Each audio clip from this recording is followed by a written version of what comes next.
Welcome back to my channel Sri Akshaya Nivasam.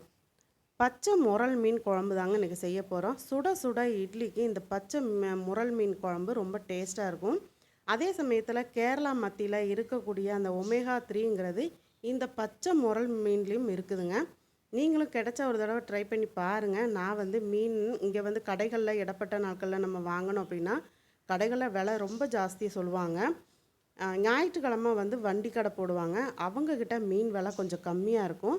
அப்போ இந்த பச்சை முரல் மீன் 2 கிலோ அளவுள்ள நீளமான ஒரு மீன் இருந்துச்சு. சரின்னு சொல்லி வாங்கி கட் பண்ணி வாங்கிட்டு வந்துட்டேன்.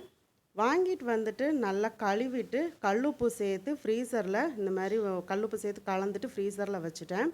நம்ம எப்போவுமே மீன் வாங்கி ஃப்ரிட்ஜில் ஸ்டோர் பண்ணோன்னா கல்லுப்பு சேர்த்து நம்ம ஃப்ரீசரில் வைக்கிறது நல்லது. இப்படி ஒன்று போல் நல்லா கலந்து நம்ம ஃப்ரீசரில் வச்சுட்டு நம்ம சமைக்கிறப்போ ஒரு 2 மணி நேரத்துக்கு முன்னாடி எடுத்து வெளியில் வச்சிட்டோம் அப்படின்னா அந்த ஃப்ரீஸ் ஆனதெல்லாம் கொஞ்சம் இலக்கம் கொடுக்க ஆரம்பிச்சிடும். இப்போ 2 கிலோ மீனுங்கிறதுனால நான் பாதியை எடுத்து மசாலா தடவி பொரிக்கிறதுக்கு எடுத்து வச்சிட போகிறேன். மீதியை தான் குழம்பு வைக்க போகிறேன். இப்போ குழம்புக்கு நான் என்னென்ன எடுத்து வச்சுருக்கிறேன்னு பார்க்கலாம் வாங்க.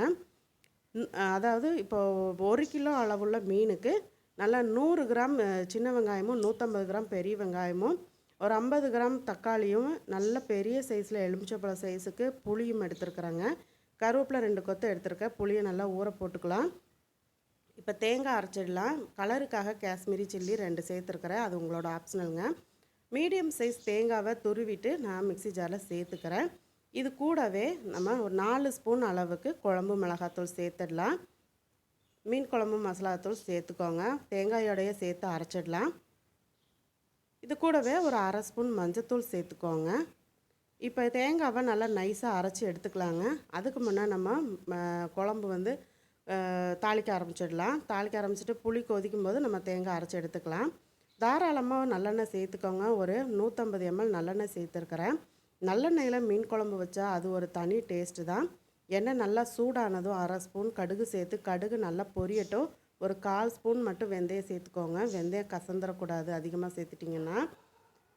கருவேப்பிலையை சேர்த்துக்கோங்க. கருவேப்பிலையை நல்லா பொரிஞ்சதுக்கப்புறம் நறுக்கி வச்ச பெரிய வெங்காயம் சின்ன வெங்காயம் 2யுமே கலந்துக்கோங்க.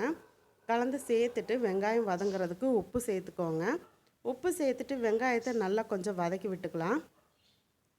கொஞ்சம் நிறம் மாறுற அளவுக்கு வெங்காயத்தை வதக்கி விட்டுக்கோங்க. வெங்காயம் வதங்கினதுக்கப்புறம் நறுக்கி வச்சா தக்காளியும் சேர்த்துடலாம். சேர்த்துட்டு 2மே நல்லா வதங்கட்டுங்க. வதக்கி விட்டுக்கோங்க. இப்போ வெங்காயம் தக்காளி 2மே நல்லா வதங்கிடுச்சு. இந்த மாதிரி வதங்கினதுக்கப்புறம் நம்ம புளி கரைச்சி வச்சு சேர்த்துடலாம். நான் ஆல்ரெடி புளியை கரைச்சி எடுத்துட்டேன். அதை வடிகட்டிட்டு சேர்த்துக்குவோம். புளியை சேர்த்துட்டு புளியோட பச்சை ஸ்மெல் போக நல்லா கொதிக்க விட்டுக்கோங்க. நீங்கள் இன்னும் ஸ்ரீ அக்ஷயா நிவாசம் சேனலை சப்ஸ்கிரைப் பண்ணலன்னா சப்ஸ்கிரைப் பண்ணிக்கோங்க. சப்ஸ்கிரைப் பண்ணும்போது ஆளுங்கிற பெல் பட்டனோட சப்ஸ்கிரைப் பண்ணிக்கோங்க. அப்போ தான் நான் போடக்கூடிய வீடியோஸ் எல்லாம் உடனுக்குடனே நோட்டிஃபிகேஷனில் கிடைக்கும். சூப்பரான இந்த பச்சை முரல் மீன் உங்களுக்கும் கிடச்சிதுன்னா கட்டாயம் ட்ரை பண்ணி பாருங்கள். உங்களுக்கும் பிடிக்கும். இந்த டேஸ்ட்டு ரொம்ப நல்லா இருந்துச்சு. இப்போ புளி பச்சை ஸ்மெல் போக நல்லா கொதிச்சிருச்சு. தேங்காய் அரைச்சி நல்லா தண்ணி விட்டு பாத்திரத்தில் கரைச்சி எடுத்துக்கிட்டேன். நம்ம எப்போவுமே பாத்திரத்தில் இந்த குழம்பு பாத்திரத்தில் சேர்க்க முன்னே தேங்காய் அரைச்சி இன்னொரு பாத்திரத்தில் கரைச்சி எடுத்துக்கிட்டோன்னா ஊற்றுறதுக்கு ரொம்ப ஈஸியாக இருக்கும். இப்போ அதே பாத்திரத்தில் கொஞ்சமாக தண்ணி சேர்த்து அலசி சேர்த்துட்டேன். சில பேர் இந்த பச்சை முரல் மீன் குழம்புக்கு தேங்காய் சேர்க்க மாட்டாங்க. நீங்கள் தேங்காய் சேர்த்து இந்த மாதிரி ட்ரை பண்ணி பாருங்கள். டேஸ்ட் ரொம்ப நல்லா இருந்துச்சு. இப்போ நல்லா ஒன்று போல் கலந்து விட்டாச்சு. மீன் குழம்பு உங்களுக்கு தண்ணியாக வேணும்னா இந்த அளவுக்கு சேர்த்துக்கோங்க. இல்லை இன்னும் கொஞ்சம் கெட்டியாக வேணும்னா தண்ணியை கம்மி பண்ணி மசாலாவை சேர்த்துக்கோங்க. உப்பு செக் பண்ணிவிட்டு நல்லா குழம்பு கொதிக்கட்டும்.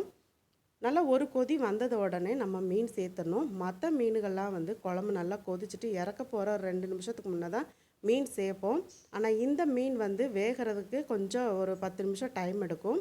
அதனால் குழம்பு மசாலா ஒரு கொதி வந்த உடனே மீனை சேர்த்துடுங்க. மீன் சேர்த்துட்டு மீடியம் ஃப்ளேமில் வச்சு நல்லா 10 நிமிஷம் கொதிக்க விடுங்க. இந்த மீனை பொறுத்த வரைக்கும் உங்களுக்கு சீக்கிரம் கரையாது. நீங்கள் எவ்வளோ போட்டு கிண்டினாலும் குழம்புல அந்த மீன் உடையாது, கரையும் செய்யாது. ஆனால் சாப்பிட்றதுக்கு ரொம்ப டேஸ்ட்டாக இருக்கும். ஆனால் நல்லா வேக விடணுங்க. இந்த வீடியோ உங்களுக்கு பிடிச்சிருந்துன்னா நண்பர்களுக்கு ஷேர் பண்ணுங்கள். மறக்காமல் லைக் பண்ணுங்கள். வீடியோ பற்றின கருத்துக்களை கமெண்ட் பாக்ஸில் சொல்ல மறக்காதீங்க. சுட சுட இட்லியோட சாப்பிட்றதுக்கு ரொம்ப நல்லாயிருக்கும். அதே சமயத்தில் சூடாக சாப்பாட்டோட கூட இந்த மீன் குழம்பு ரொம்ப டேஸ்ட்டாக இருக்கும். கட்டாயம் ட்ரை பண்ணி பாருங்கள். இந்த மீன் வந்து நல்லா இதயத்துக்கு போகக்கூடிய அந்த வால்வுகளை அடைப்பு இல்லாமல் ரத்த ஓட்டத்தை சீராக வைக்குதுன்னு சொல்கிறாங்க. ஒமேகா 3 அதிகமாக இருக்கிறதுனால குழந்தைங்கள்லேருந்து பெரியவங்க வரைக்கும் வாரத்தில் ஒரு நாள் இந்த முரல் மீன் வாங்கி சாப்பிட்றது ரொம்ப நல்லது. நான் கிளறும் போதே நீங்கள் பார்த்துருப்பீங்க, அது வெந்து எவ்வளோ சூப்பராக அப்படியே துண்டாகவே இருக்குதுன்னு சொல்லி. நல்லா தாராளமாகவே கொஞ்சம் மல்லித்தலையை சேர்த்துக்கலாம். உங்களுக்கு பிடிச்சிருந்தா அதிகமாக சேர்த்துக்கோங்க, இல்லை அப்படின்னா கம்மியாக நீங்கள் எப்பவும் போல் சேர்த்துக்கோங்க. நல்லா மல்லித்தலையை சேர்த்துட்டு நல்லா கலந்து விட்டுக்கோங்க.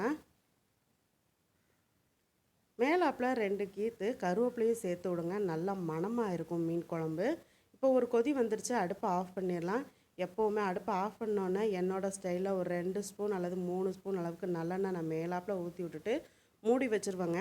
ஒரு 5 நிமிஷம் கழித்து தான் நான் வந்து சர்வ் பண்ணுவேன். ஆனால் அவ்வளோ டேஸ்ட்டாக இருக்கும், அவ்வளோ மணமாகவும் இருக்கும். நீங்களும் கட்டாயம் இந்த முறையில் ட்ரை பண்ணி பாருங்கள். இப்போ சுட சுட இட்லி எடுத்து வச்சு அப்படியே குழம்பு மேலாப்பில் ஊற்றி மீன் துண்டும் வச்சு குழந்தைங்களுக்கு கொடுத்து பாருங்களேன், சூப்பராக இருக்குன்னு சாப்பிடுவாங்க. மீன் குழம்பு பிரியர்களுக்கு இது ஒரு சூப்பரான ஒரு ரெசிபி தான். பிடிச்சிருந்துன்னா லைக் பண்ணுங்கள், நண்பர்களுக்கு ஷேர் பண்ணுங்கள். மறக்காமல் உங்களோட கருத்துக்களை கமெண்ட் பாக்ஸில் சொல்லுங்கள். தொடர்ந்து ஸ்ரீ அக்ஷயா நிவாசம் சேனலை சப்போர்ட் பண்ணுங்கள், சப்ஸ்கிரைப் பண்ணுங்கள். சப்ஸ்கிரைப் பண்ணும்போது ஆளுங்கிற பெல் பட்டனோட சப்ஸ்கிரைப் பண்ணிக்கோங்க. அப்போ தான் நான் போடக்கூடிய வீடியோஸ் உடனுக்குடனே நோட்டிஃபிகேஷனில் கிடைக்கும். மீண்டும் அடுத்த ஒரு ரெசிபியில் உங்களை சந்திக்கிறேன். நன்றி, வணக்கம்.